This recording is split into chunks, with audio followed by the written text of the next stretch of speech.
मंडळी, तुम्ही कधी स्पॉट रीडिंग हा प्रकार केलाय का?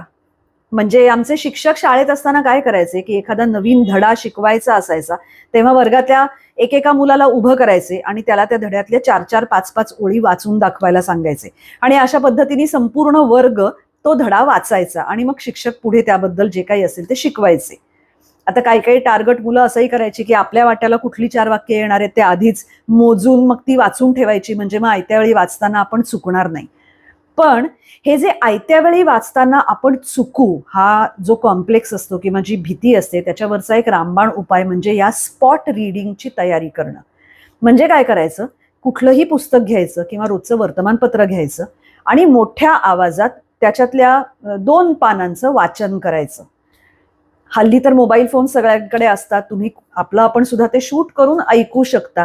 याचा एक निश्चित फायदा असा होतो की कधीही कुठेही पटकन 4 लोकांसमोर काहीतरी वाचायची वेळ आली तर आपण अडखळत नाही.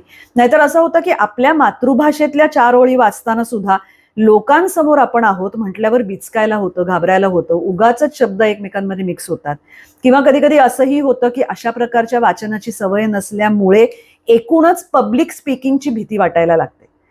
हे सगळं घालवायचं असेल, तुम्हाला जर अभिवाचनाची आवड असेल किंवा कुठल्याही कारणाने तुम्हाला एक 10 लोकांसमोर सारखं बोलावं लागत असेल, तर या स्पॉट रीडिंगची डेफिनेटली प्रॅक्टिस करा. यांनी निश्चित फायदा होतो.